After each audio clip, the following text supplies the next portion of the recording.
it's JQ Crafty here doing another episode of Use Up All the Things.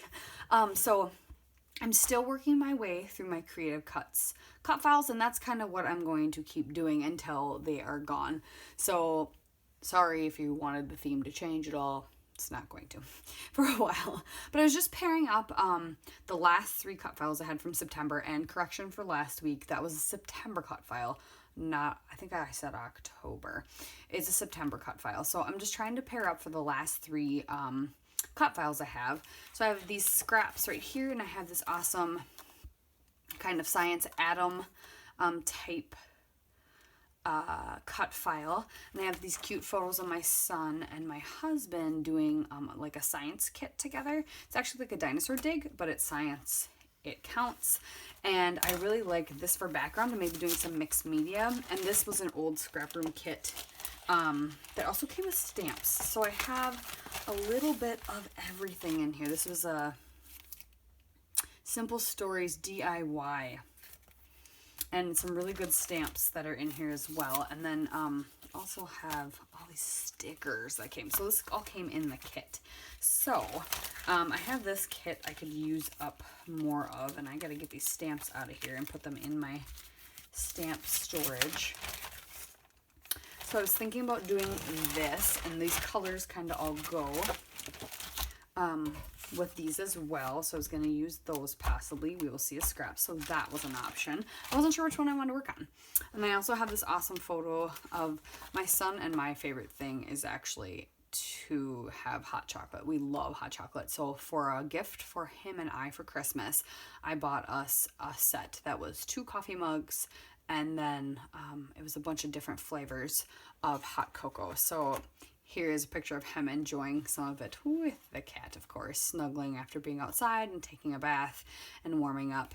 And so I have this beautiful coffee mug cut file, which flowers. I'm going to do it with a boy page. And I have this leftovers of, is this Recollections? No, Authentique, I believe. It was like an Authentique kit that I figured I could back the cup so it would kind of match. It would still be red. I wouldn't do as much of the rose colors, but and then make it kind of wintry, so that was an option.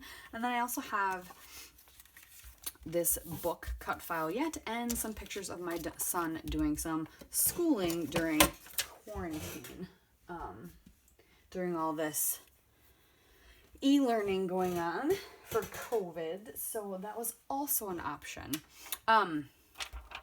And I have some blue enamel dots left over. Well, they're actually from one of my paper issues kits, but I've used up all the blue things in the kit, so they really don't go with anything right now. And I was kind of liking this tone-on-tone look to do the book in this kind of, and do something. So that was another option, is I was going to do some of these photos of him doing some homework at home. So I think I'm going to work on this one, and we'll save those for the next few times. Move those out of the way. But that's what I'm going to do, so let's get started. Okay, first things first, get the busy work out of the way, and while it kind of sets up, we're going to back the cut file. So yes, this is all I have left are those 2 little scraps you see on the left there, and that one bigger piece from this Little Yellow Bicycle twig kit that I had. That collection was amazing. I miss Little Yellow Bicycle. They were a really neat company. They had a lot of really neat collections. Not a lot, I should say, but they had neat collections. I really liked them. This one was by far one of my favorites. But I backed that cut file. Did not show you how to do it because I backed the spine of the book and the cover of the book with one color, or one side of that paper, and then the leaf side was the pages, just because I really like the look of that. So now I'm just going to figure out where I want my photos, how I want them, trim them down a little bit, and then mat them. First, I was playing with these 2 little scraps and thinking I should do a banner at the bottom, and the cut file is long enough that it'll get lost, but then I realized I could put something up on the top and that would work. I really like the idea of having the book and the photos down there, and then just like things rising up from the book type, just like speckles of everything. I found those enamel dots, and then I thought it would be really fun to put kind of like enamel dot-esque dots kind of throughout the page, coming out of the book, rising up. So I grabbed every single blue I had of Nuvo, set them aside, all different blue tones, and now I wanted to bring some interest to the background of this paper. Now this cardstock is not very heavyweight, so it does take the liquid I'm about to put down for this oxide. It does take it pretty heavily. I'm using cracked pistachio and weathered wood. There's a little bit of green in these papers, and I was really focusing on the blue for the Nuvo drops, so I wanted to bring in some of that green in the paper so it doesn't get washed out. It doesn't need to be complete monochromatic, but it's definitely more of a blue heavy layout, but I really like the kind of grayish cream color and then a little pop of green in the background. I really like the way that looks. Kind of ties it all together. I ended up making banners out of those instead of one whole big banner on the bottom, and then finding a little scrap that I also backed my photos with, a nice blue that color goes with.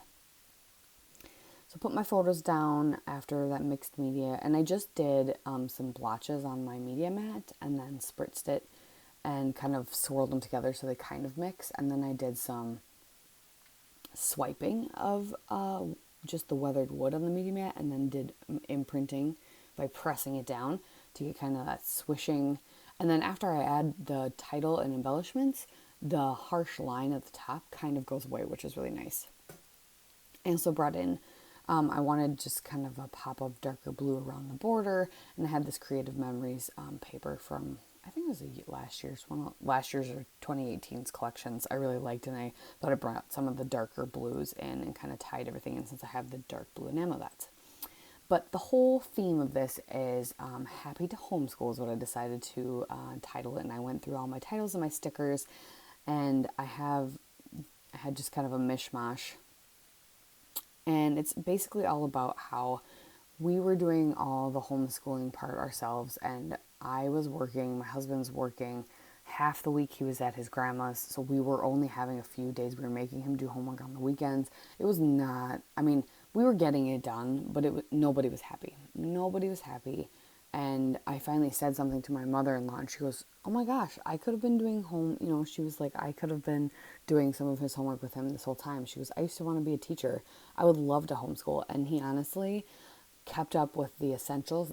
Between that and then his teacher kind of narrowing down what he needed to work on, which our school did amazing. Well, our teachers specifically, I guess I can't speak to the other teachers, but I think they did fine, did an amazing job of helping us really focus on what he needed to focus on.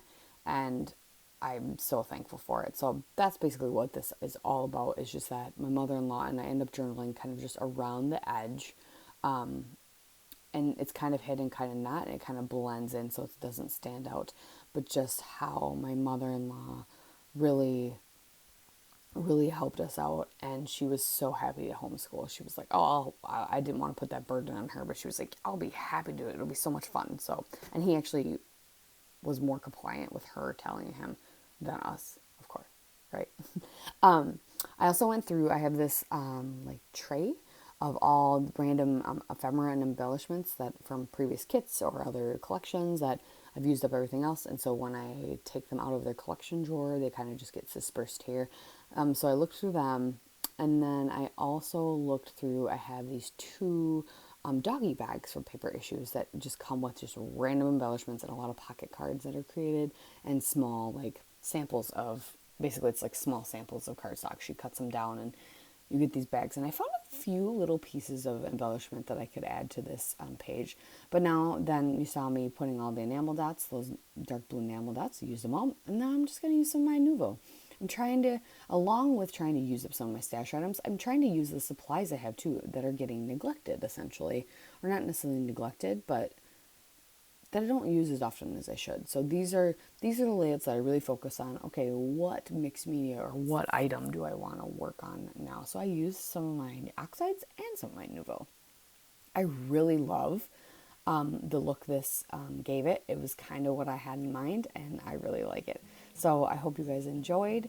Thanks for watching again. Tune in next week and we'll see you then. Bye.